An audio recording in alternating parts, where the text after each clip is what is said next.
Cindy? Would it be okay to offer either Mark or Dave if you have anything you want to add to the presentation? Is that okay to take a few minutes to do that? You guys, if you have anything you want to add. Defer to Mark.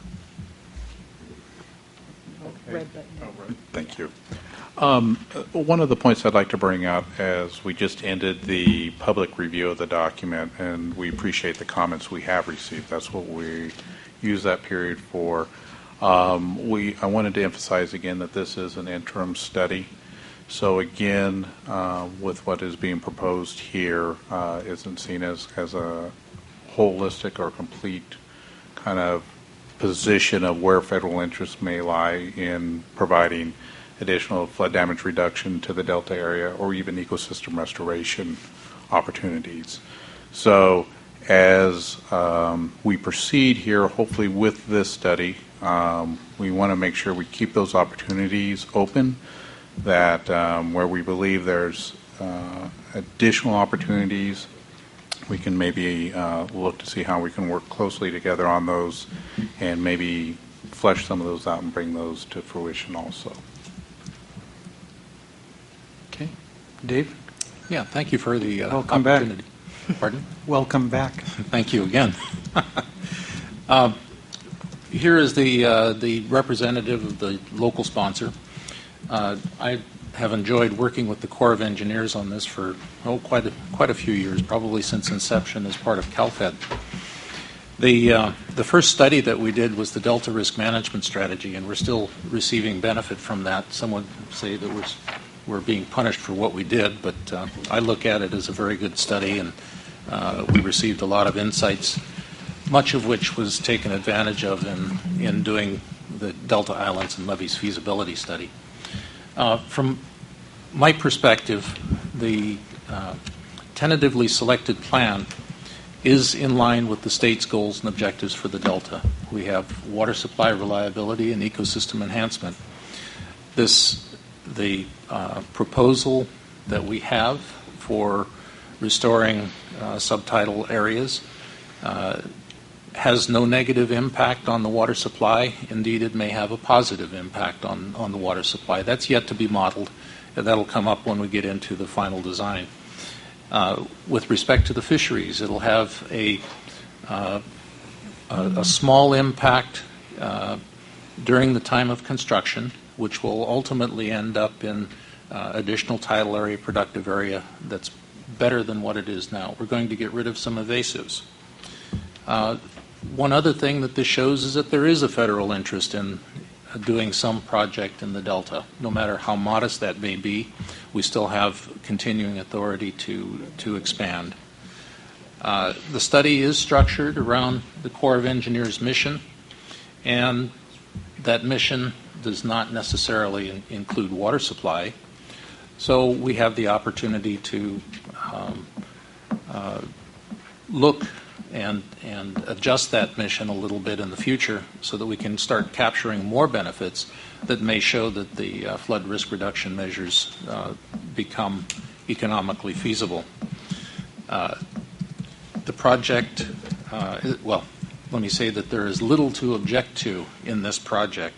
There's no land out of ag. There's no unwilling sellers. It reuses a commodity dredge material that otherwise we have to figure out what to do with. There's only short-term impacts or negative impacts to fisheries, which become long-term positive impacts.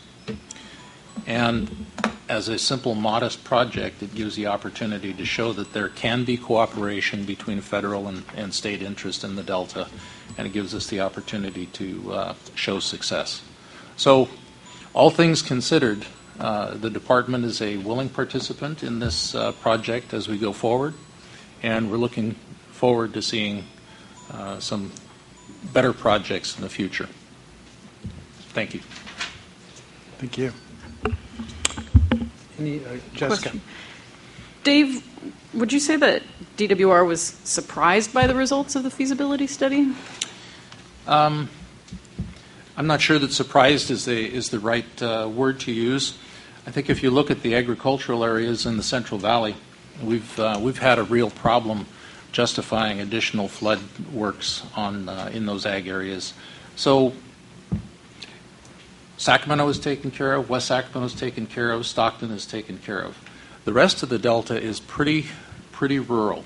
So I think the Corps has recognized those same problems in coming up with a positive or a benefit cost ratio greater than 1 that the Central Valley Flood Protection Board has found in its ag levies.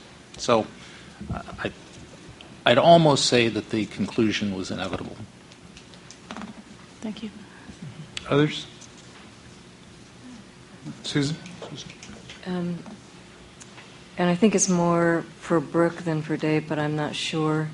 The CEQ last year was looking at some changes to the principles and guidelines.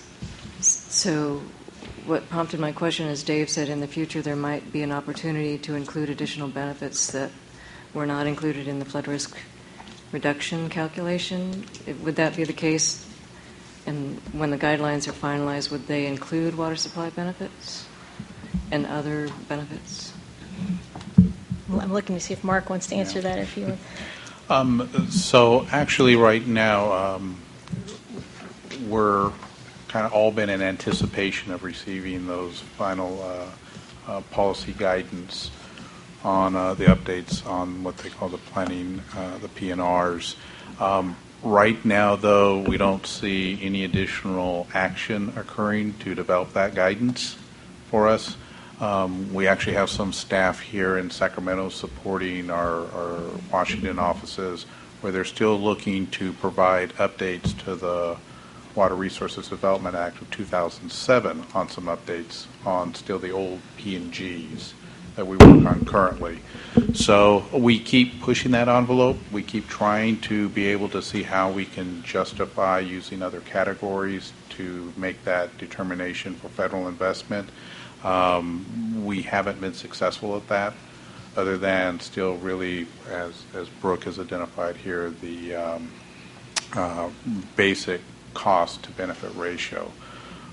One thing the team did do, though, also is to take a look at, we do have the ability to do multi-purpose planning in which we're able to look at cost allocation of costs based upon benefits derived on those, and we've had success on a project in the Sacramento River watershed, Hamilton City, in which we were able to take a project that we had looked at 3 previous times purely from a flood damage reduction standpoint, and we'll be able to justify that by incorporating in another project purpose, being ecosystem restoration. The team looked at that. We weren't able to open up any opportunities in there doing that. The one item we did discuss, and this is something that we think we will want to talk in future discussions, was the water supply aspects, and again there is an infrastructure component to ensuring water supply is delivered to the south, and that discussion was kind of teed up during our earlier parts of the study, and we believe if there becomes kind of an agreement that the Corps could participate in that may open up, that would be probably the quickest opportunity to open up additional federal participation in the Delta. I'm trying to understand this. It's a $29 million project? 4 years from now? No, 1918? I mean, 2018? that's if it gets, All right, well, maybe it's 2020, maybe it's 22. Is this are we spending the day here talking about this because it's a demonstration of how the state and federal government and the state can work together? I mean, what's the point of this? It looks like a very small, minor aspect of it we have to deal with. And to show that we can work together, is that the... I'd say it's much broader than that, Judge. It was the Corps was looking at what are the federal interests in the Delta, period. Well, let them answer. Sure. Let them answer this. I just want to know, that's all. Yeah, I'll try as the local sponsor. I think there have been projects between the Corps and the state and the Delta for decades. And each one of them has come away with some modest recommendations and no significant projects. This is the first time, in my knowledge, that we've been able to get to a point where we can recognize that there is a federal interest, that the state is willing to cost share and to move this forward. I think that there is a perception that the Corps has a real tough time doing cost-effective, valuable work in the Delta. I think the Sacramento District needs to demonstrate that they can do this. And in order to do that, you have to have a project. This project is one of those where we can show that. Yes. So my expectation is that this will be a good project, that we will get it done on time, according to the congressional schedule that they lay out. They have to support it in the first place. But it's straightforward, and it should be a good demonstration that we can actually get something accomplished. Now, I do have to say that we've got a lot of hurdles yet to overcome in the legislature. We need some support from our representatives in Congress. So I'd encourage that if you have the opportunity, or when you have the opportunity, that you speak of the benefits of the Delta Islands and Levees Feasibility Study. Pat? Do we have a summary in writing or a presentation on the docket, or something that we have had that I'm forgetting, that describes the federal government's approach to the Delta, and particularly the co-equal goals? Not that I'm aware of. I mean, they released their federal investments in the Bay Delta report earlier this year, but it's not a real detailed report. It kind of goes agency by agency to describe the activities that they have ongoing, but I wouldn't say it's a federal policy on involvement in the Delta document. That report was written almost as if the Stewardship Council did not exist, because they identified in the federal investment strategy the need to find an agency to coordinate activities with. But they did highlight interest in ecosystem and water supply reliability. The Delta Plan is a comprehensive effort to deal with ecosystem improvements and water supply needs. And it leads a reader to the conclusion that there has to be a number of investments in order to achieve that, and policies and other decisions. What would a person know about the federal government's thinking on those same issues? Is it all discrete and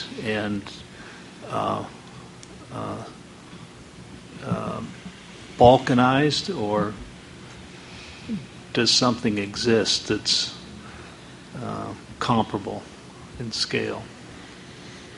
I think Jessica's pointed out correctly, the best document, the most recent document that we have is the federal investment strategy for the Bay Delta. So there's the federal government that contracts to export lots of water for a long-term basis to parts of California in the CVP. There's the federal government that appeared here and has spent a lot of engineering effort explaining how storage could be increased on a rather substantial level, albeit very expensive, with no indication of federal financial support.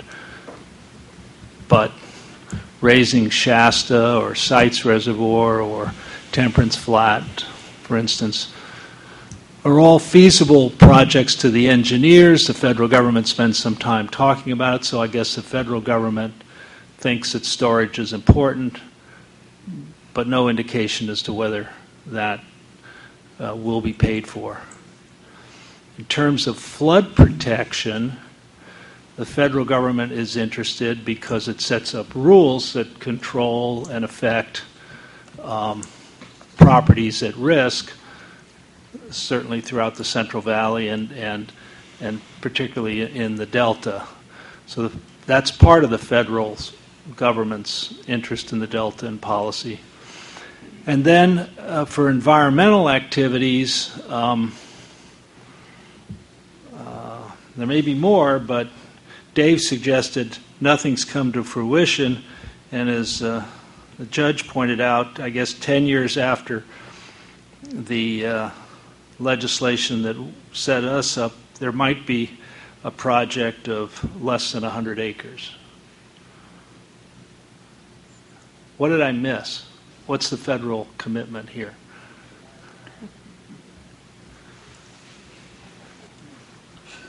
Weigh in. Phil wants to weigh in on that.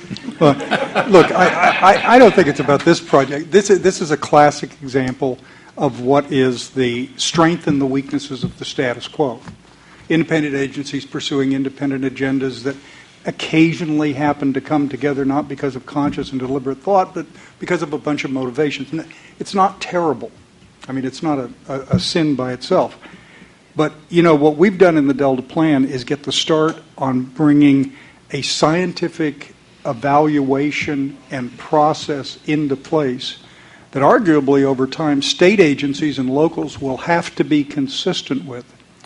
And the statute that set us up, and the Delta Plan we adopted because of it, talks about things like large-scale restoration, interconnected habitats, and the bringing together of things that are important. So the staff letter that Cindy, you sent it out in March or something, I forget what the date, the commenting on this plan in the most gentle and non-controversial ways raised the fact that, look, we got to, you know, it's not really to the cores at all, but it's really an argument to ourselves. Shouldn't we get our act together and determine what our habitat priorities and water reliability priorities that exist in the Delta?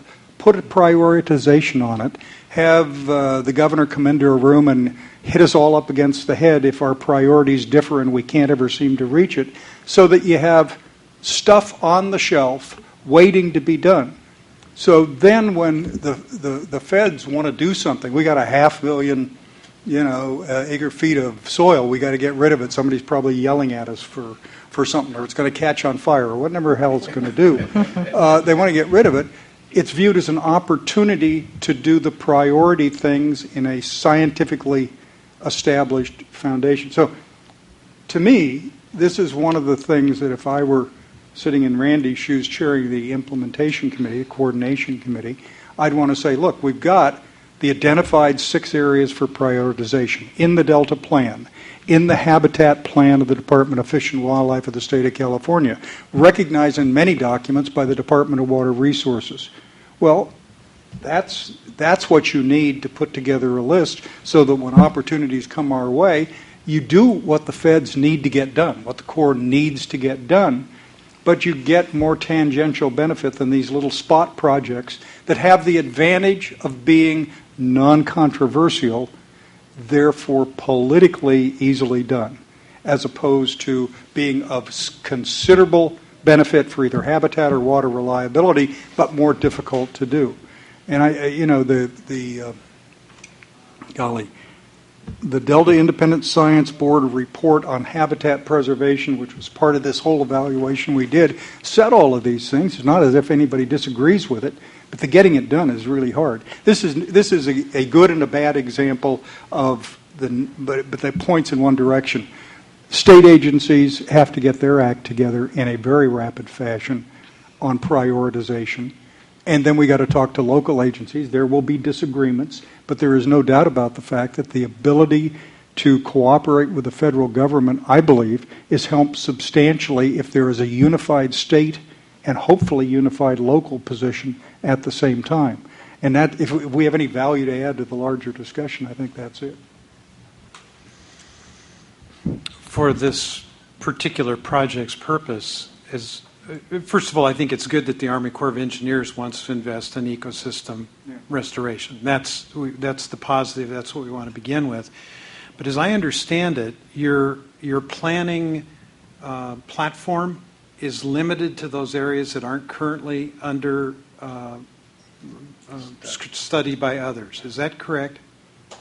For this interim report. And I would add, I think one opportunity, at the risk of overstepping my bounds, but one opportunity would be a follow-on report could be what you just described. Yeah. Our timeline is really what dictated our process and our constraints that we put in place to try to do something to add value with a report that had to be out in a year and a half. We still have a study authority that remains open. If there's a desire to partner with the Corps for us to pay 65% of ecosystem restoration for a future, pending future federal, study, it would take a feasibility study and recommendation from Congress to do so.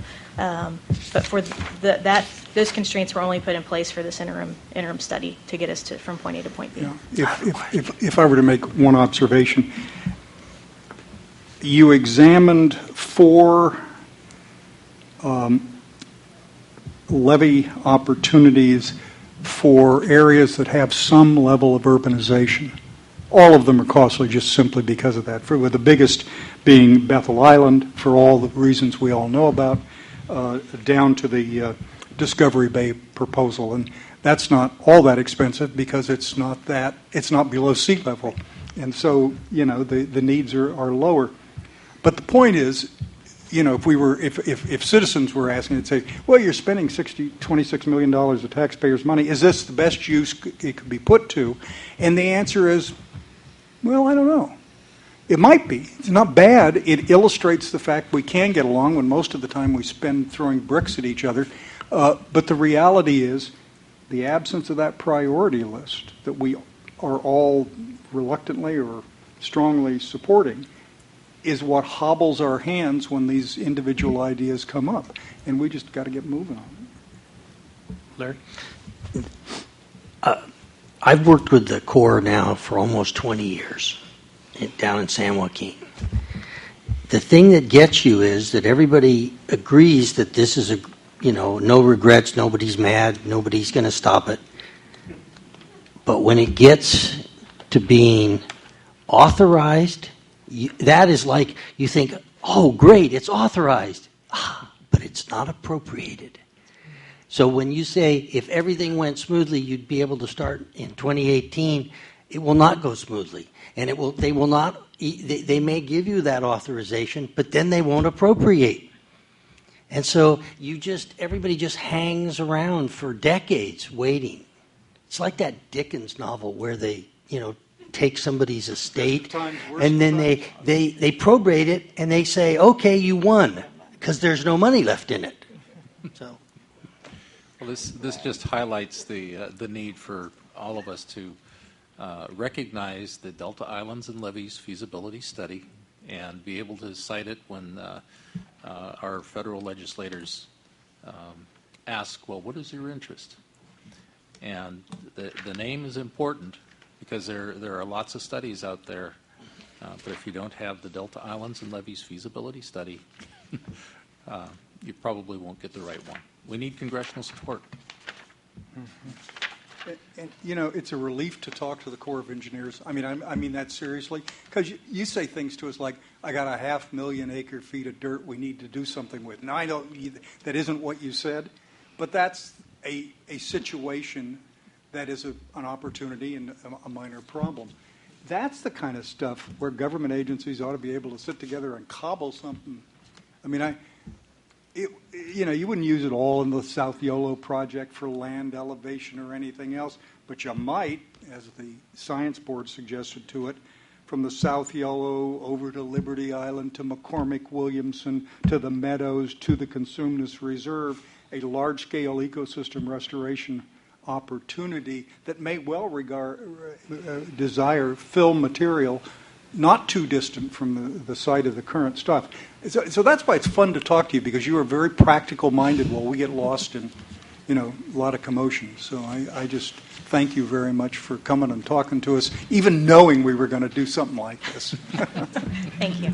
I think for the purposes of moving forward, I don't recall how hard in our letter we hit this issue of the planning constraints and the limitations that you self-imposed on your process. But to me, that's a limitation that probably prevents you from investing that dredging material in the very best place. And that it suggests that there is a greater need for coordination between state and federal agencies to maybe not have those constraints, but instead work together closer with the regulatory agencies that have jurisdiction and coordinate things with them. Clearly, that's a role that we're supposed to play. So beyond the letter that we wrote in response to the program in March, I'd like to ask our staff to look into the possibility in the future of helping the Army Corps, if you wish, assistance in coordinating closer with state agencies to, instead of trying to stay out of other people's way, to utilize your expertise and your dredging material and employ that in a way that makes the maximum benefit at a particular time. Well, we definitely look forward to that opportunity also. All right, great. Anything else? Yes, Peter. Just as a suggestion there, I know the Corps is really looking very closely at the national level and what do you call it, a collaborative, new collaborations, how you work. And it just seems with the complexity here, this is a great place to try some of those new concepts. And I know that one of the things that all agencies struggle with is there's so much going on, and it's just really hard to have your staff folks engaged in everything. But it would be worthwhile, Mark, just sort of taking a look at some of these really key gatherings, whether it's at the science level, at the planning level, because I have observed that Corps folks are drifting in and out. They're stretched in too many different ways. And to really look at some of these key forum where you can get together, get engaged. I think from the science community, we would love to see that engagement because there's a lot of expertise throughout your agency. Anyone else? Then I believe we have reached the end of file item 9. Brooke, Mark, Dave, thank you very much for coming today and sharing with us. Cindy, thank you and your staff for organizing this panel. Thank you. Next item is file item 10, public comment. I saw one blue slip floating around.